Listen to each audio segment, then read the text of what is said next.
Welcome, everyone, to our inaugural SAG-AFTRA Foundation Conversation at Home. And I know we're all doing what we can to socially distance and stay away from each other right now, but cannot pass the opportunity to sit down and chat with Miss Simone Missick. Folks may know her as Misty Knight from Luke Cage, but today we're going to talk about her new show on CBS, All Rise, where she plays Lola Carmichael, Judge Lola Carmichael. And so, Simone, thank you so much. Thank you. This is Yeah. inaugural, another first. I know, it's like really, we're just worried something really bad might happen because I'm getting my first, like right now. No, I think you're going to be great. We're going to be great. First, let's talk about, the big elephant in the room, the fact that we're not in the same room and we're all dealing with this. So first of all, how are you coping with everything going on? I know in LA right now, we're all pretty much going to be home for a while. Yes.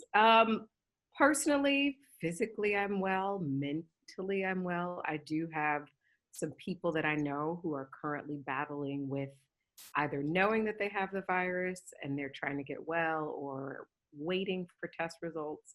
And so it is a very personal thing for me right now. And it's something that I'm watching constantly, and at the same time, just trying to be of service to my friends and fellow humans that I know, just to kind of reassure one another that, as trite as it may sound, we are all in this together. I think this is just an amazing opportunity for everyone to come together and try to just, even if it's just one actionable service of brightening somebody's day with a scripture or a joke or a funny meme or a video, and just check in. I've just been trying to use that time for that and to stop my husband from eating all of our snacks because I did some stocking up, and we have literally run through a bag of Oreos in 2 days. And when I say we, I mean I ate 2 Oreos and he ate the rest of the bag. So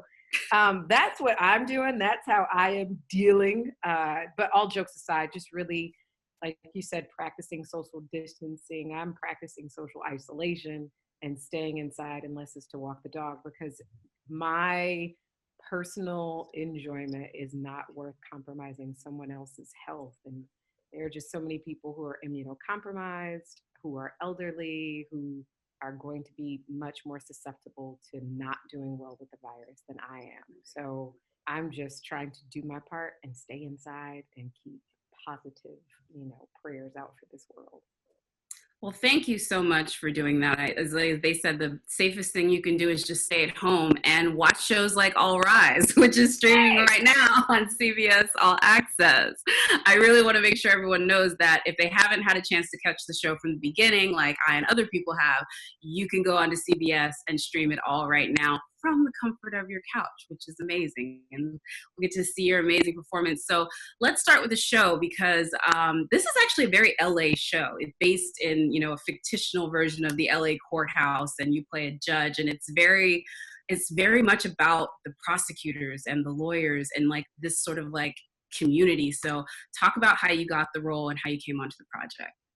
So I have talked about this a little bit before. I was working on a show called Altered Carbon, which is also now streaming on Netflix for anybody who wants to see season 2. But I was shooting this show, and it was pilot season, and I was not at all paying attention to pilot season because I was working. And my agent and manager called me up, and they're like, "Hey, there's this show. We think you'd be perfect for it. We're going to see if we can get you an offer." And I was like, cool. And so they said, read the script, see if you like it. Read the script. I loved it. And I said, if you can get me an offer, that would be awesome. Well, maybe 2 weeks later, they were like, so they want to see you for the job. And I was like, oh, okay. So not an offer. Fine. I'm okay with that. But yes, I will go in. And I think that that's important to mention, because so often I know I definitely thought that once I reached a certain level of success, like people would just be throwing jobs at me, and that's just not the case. And I think that that's not the case for good reason, because some jobs, yes, if somebody said, hey, we want you to play like a cop in Harlem that also doubles as a superhero. I go, I got that. I've done that. But do I really know if I can believably, or do they know if I can believably, portray this woman? They might not. So in this case, they wanted to meet me. And I got this call on I want to say a Wednesday. Or excuse me, I got this call on a Thursday that they wanted to see me. And I was off work from shooting Altered Carbon. So I was like at the gym, and they're like, they want you to fly in on Saturday to LA from Vancouver, to which I thought, great. But because I'm, playing a bounty hunter in the dystopian future on Altered Carbon, I don't have any lawyer judge clothes. I'm wearing sweatpants every day. I'm not at all prepared for this.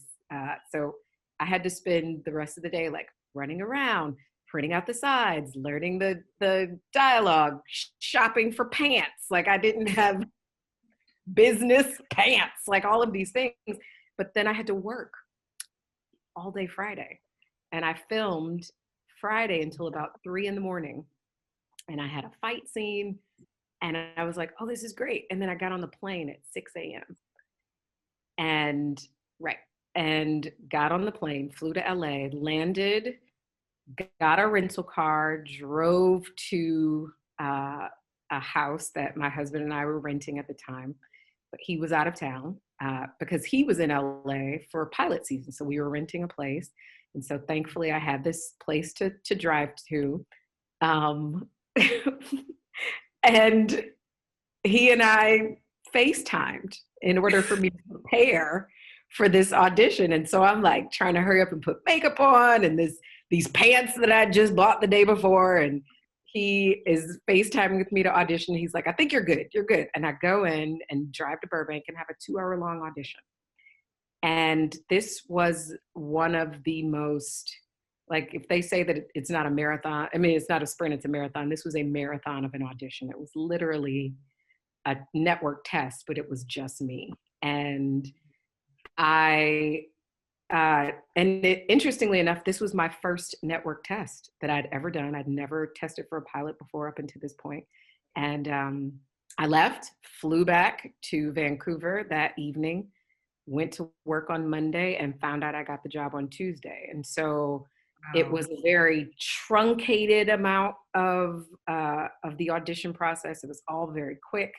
But I found out I got the job on Tuesday, flew to LA on Wednesday for a fitting and a table read and a hair and makeup test, flew back to Vancouver on Thursday and filmed all day, then flew to LA on Friday and started working that Friday. And so we shot the pilot in 10 days. It was all very, very, very, very, very quick. And then I flew back to Vancouver to finish working on Altered Carbon. So it was definitely a fast-paced situation and process, but I'm so thankful that it worked out and the show, got picked up and went to series and is doing well.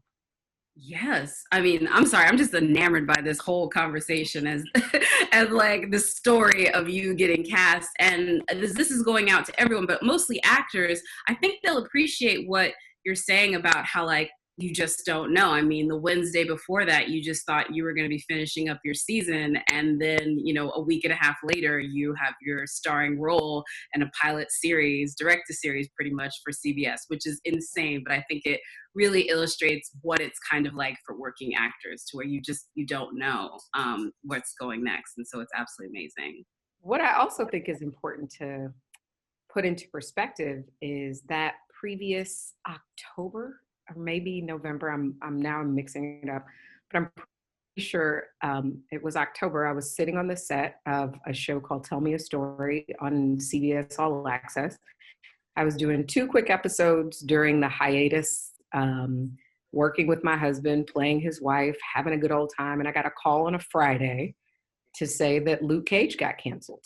And so to think that less than a year later, like a short amount of time from that, I would do a show and then shoot a pilot that would then become a series where I would be the lead. It's such a, I always say God can take you from A to Z like that, like in no time flat. I remember being an actor, making vision boards every year saying, I want to be the lead of my own show. I want to lead my own show, and not having any idea how that was going to happen or how I was going to go from waiting tables and doing 99 seat theater in LA to being the lead of a show. And I had plenty of people around me who I know were like, good luck, Chuck. That's not going to happen. And, you know, thank God I had a better and larger community of my fellow actors that I could look at who were being successful in their own ways. And then my family and my friends who were all just continuing to pray and believe with me. And for that to happen in such a small amount of time, from the 5-year, you know, timeline of me booking Luke Cage to now me being the lead of my own show, is, I recognize what a fortune and what a blessing that is. Well, it's amazing because folks may have just like realized you, but I know you've been a working actor for a while doing, you know, television and various kinds of stuff. So yeah, it is amazing for you to have this moment. And I especially love it in All Rise because not only are you the lead in the show, but it's in this post-Shondaland world where like you can be the lead and the smartest person in the room, funny, sexual, everything that you would want to see a woman on screen. And the only reason why it seems universal is we just don't usually get that for African American women in a lead role. And I love that about this particular role and how you portray her. But I'm imagining, as you said, you know, you knew how to do the cop thing. How did you learn how to do the judge thing? Because I bet that's like a different crash course. You know, I think I've spent a lot of time judging people throughout the course of my life. I'm very quick to make a rash decision on who I think is telling the truth or who I think is lying or who I think is trustworthy or not. And just like any other judge, sometimes I'm wrong. But I think that, one, I had a short amount of time to watch a lot of YouTube. And so I definitely watched a lot of YouTube, which I think every actor, every, you know, artist, whether they be a makeup artist or a hairstylist or a nail artist or a musician or a plumber, you know, there are so many things that you can learn on YouTube. And so, one, I got to watch a lot of judges in action and see, you know, how they conduct themselves in their courtrooms. And obviously it's this television, and there's so many things that we do that are dragged out in a long amount of time in actual court that we, you know, speed up for entertainment purposes. But I just got to see a lot of strong women command a courtroom and really use, you know, opportunities of having people in front of them who had committed crimes and try to change their future behavior so that they wouldn't make their way back in front of them. And I thought that that was, you know, something that was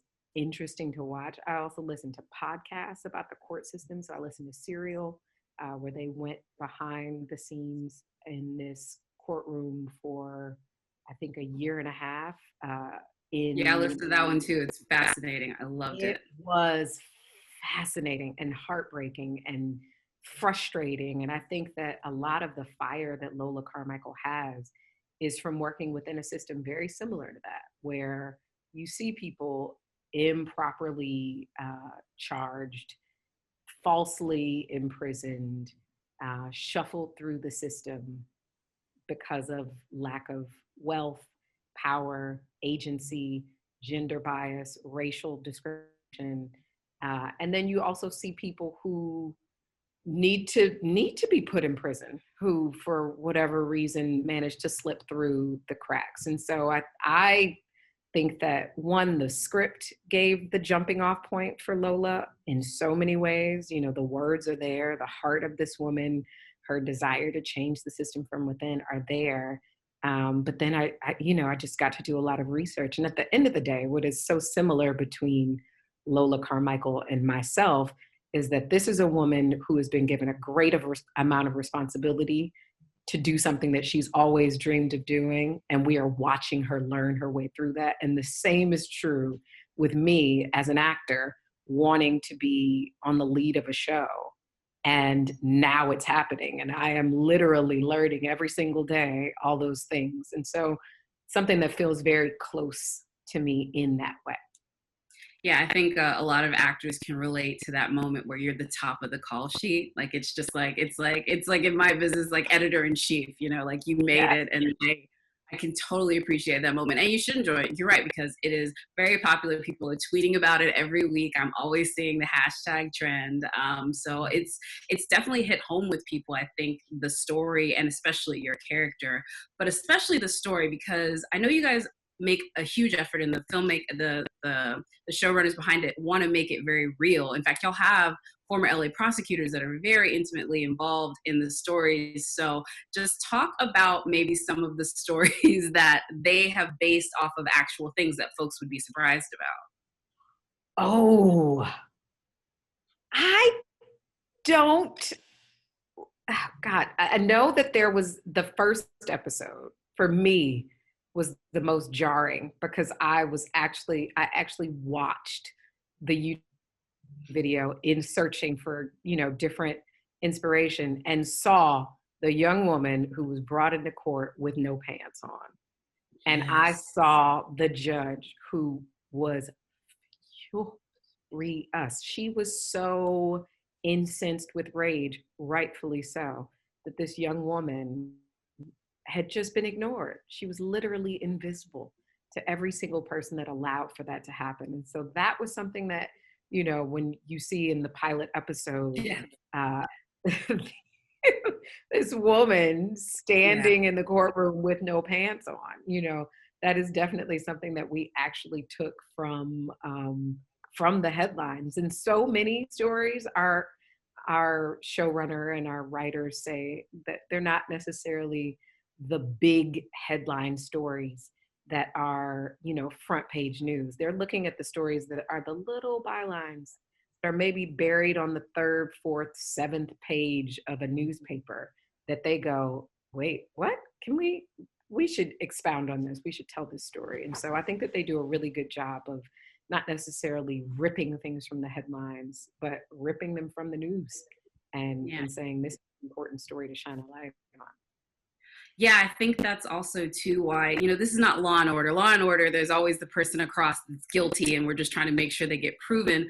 With this one, there's so many facets. There's so many people caught up in situations. Like I just finished the one where the girl was transporting meth and you could tell it was for the boyfriend that was, basically sex trafficking her. You knew something was really wrong right when you saw her, and all of those things. It was really interesting, like that. Again, there's not always a bad guy sitting on the other side. And I think that's another reason why the show is like a little bit more than your average courtroom procedural. So it's really great. I was just going to say too, you mentioned your husband, so I will say this, because folks that don't know, Dorian Missick is your husband, and he's also not my brother. People he knows are like, so that's your sister, right? And he's like, nah, that's my wife. Maybe it's because y'all are so close, it feels familial. I don't know. I wish that these people are just weird and don't pay attention. I don't know. But the reason why I have bring him up is because you have had, now you're doing a network show, but before that you did streaming. And I remember seeing a film with him where it was like shot on an iPhone.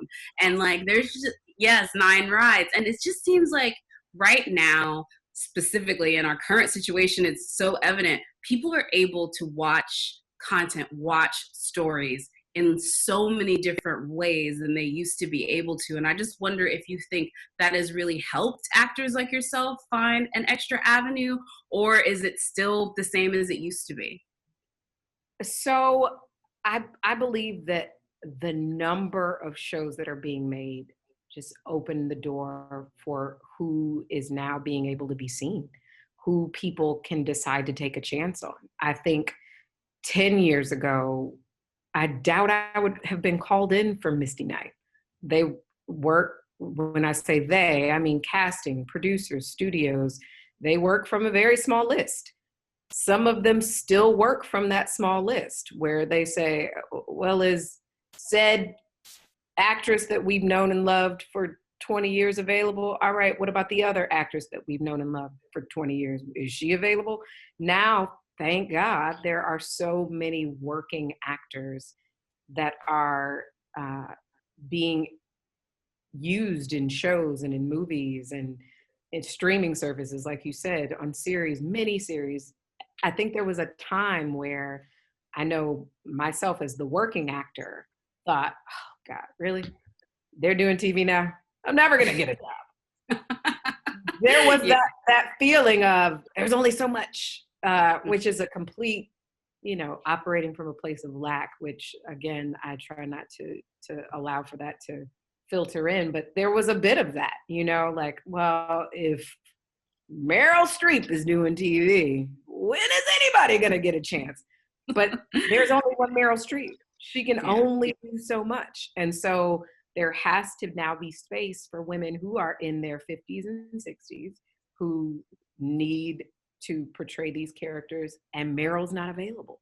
And so what I love is that there appears to be this equalizer of having all of these different outlets and studios and networks and services producing content, because now you get to see actors and actresses that are getting the opportunities, which I love. I am so excited to see someone get discovered that might otherwise not have been discovered 5-10 years ago. And when we say discovered, we mean this is a person who has probably been a working actor, a working director, a working writer for 5, 10, 15 years maybe, and they are finally getting a chance to lead a show. We have a showrunner, Dee Harris Lawrence, who is our showrunner, amazingly talented. I mean, just like ridiculously talented. She wrote this last episode that you were talking about with the young lady that was involved in not only the drug trade, but sex trafficking. That story was so layered, so beautiful. It showed so many different facets of all of the characters on the show. Dee, I believe her first show running job, and she's been doing this for over 15, 20 years, was David Makes Man in 2019 or 2018. And that show got critical acclaim. It was nominated. It was so amazing and layered. Her first gig, and she's a grown woman who's been doing this for a very long time. And that was her first opportunity. Our show, now her second opportunity. So I think that with having services like this opening up, you see so many people getting opportunities, not just actors, but people from all parts of the creative aspect of our industry. Yeah, I really do love that, because you just think, well, she was ready before, obviously. If she can walk into her first gig and make something like David Makes Man and then make this in her second. But to your point, I'm glad that she kind of gets there. Speaking of the writing, that actually takes me to my next question. What's been your favorite monologue? Y'all get to kind of do like these fun, I think, like, like speeches where you put it down to someone, let me explain to you, very, a little bit of lawyers feeling that they need to say what they need to say, or judge putting people in their place. So just wondering if you had a particular maybe line or monologue where you're like, I liked giving it to that person, or I liked being able to say what I had to say. Oh,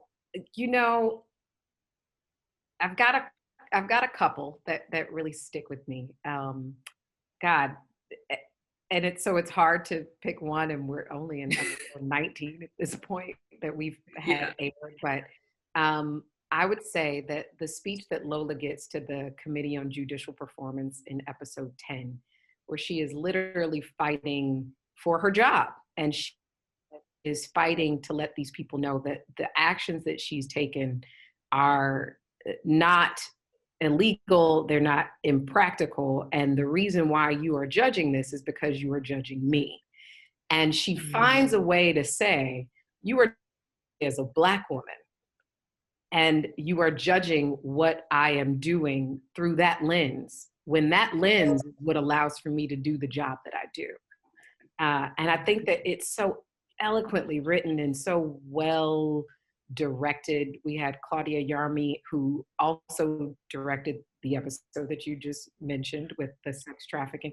She also, directed that episode. And so it, for me, just really encapsulated who this woman was in a way that I know Simone could not necessarily say. Like, I would go in there and be like, I'm a Black woman, and this is why you're discriminating. But Lola, you know, she has to walk the line of serving it to people and giving it to them without stepping outside of what are, you know, the boundaries of her profession, and recognizing that she has to work with these people and work within a system, and she can't change it if she's automatically put outside of it. And so that was one monologue that really has stuck with me. And you know, it was one of those things that someone reached out to me and they were like, you know, actors in acting class and, you know, all across the country are going to be using this monologue. And I was like, really? That would be great. It's Sure. a very good one. There's a few, and not just you, your supporting cast. I think the writing, that is one of the stronger parts, is these people standing with conviction, because again, it's not just you, and you're obviously amazing. You're surrounded by these actors where they're all, you know, giving it, I think, every single day. Every single day. You know, what calls to mind is Lindsay Mendez. Yes. Sat in Lola, as her character Sarah, sat in Lola's office and is pleading with her not to charge this young man who has been convicted, or who is being sentenced for gang activity. And she gives this speech. And this was a writer-actor project of love, because Lindsay said, listen, this is something that's very important to me and very close to me, and I want to make sure that we do this right. And our writers and our team said, what is it? Give us what it is that you feel like your character would need to say. And so I sat in that across from her, and I was so glad that they shot her coverage first, because I was literally crying every single time. And I was like, this is not my job. My job as a judge is to be stone-faced, to be, you know, impartial, but Lindsay Mendez is killing me right now. And so I have those moments so often with my actors. Like you said, Jessica Camacho, just all of them, Wilson Bethel, Mark Helgenberger, Alex Brinson, and Ruthie Ann Miles, they kill me every single week. They do. And our guest actors are phenomenal. So it is an embarrassment of riches going to work. Yeah, and for folks that don't know, Lindsay plays the public defender, and she definitely wears. She plays the court reporter. Court reporter. Sorry, that's wrong. I got that one wrong. Apologize for that one. She wears her heart on her sleeve. Heart on her sleeve. I was getting to what she does though. She does wear her heart on her sleeve, and very much doesn't, I think, do exactly what you would expect for that role, which is just shut up and say, you know, and just this type. is what I. Just shut up and type. You know, and I think she's got these great moments. She had a great scene, and I'm going to stop singing Lindsay's praises. No, I'm joking. She had this great scene with Peter McNichol where she's like, don't call me Miss, or you know, it's Sarah or Miss Castillo, and this is what you did wrong. And it's like, if this were any other kind of show, I wonder, would we see that? Will we go behind the scenes and find out what makes her tick? And I love that our writers are really helping to develop these strong three-dimensional characters and strong women and men that, you know, operate from a place that's not ego. It's and when it is ego, they take it out and they look at it and they examine it to figure out what it is, so that we as the viewer can do the same. I love that. Well, I'm going to get us out of here, but one last thing. I know SAG-AFTRA Foundation has just recently announced that they're going to be putting out a COVID-19 relief fund for actors and entertainers who have been displaced through, you know, the horrendous events that have sort of affected our industry. I mean, I'm glad that I believe your show is wrapped, so we're going to get to see the end of the season. Is that correct? Well, we have shut down production for safety reasons, but we were in the middle of shooting our second to last episode. So hopefully once we, you know, air the few that we have left, we will be showing reruns and getting people to catch up. And then I hope people find out everything and don't get left on a cliffhanger. We're not leaving you hanging, okay? We're not leaving you hanging.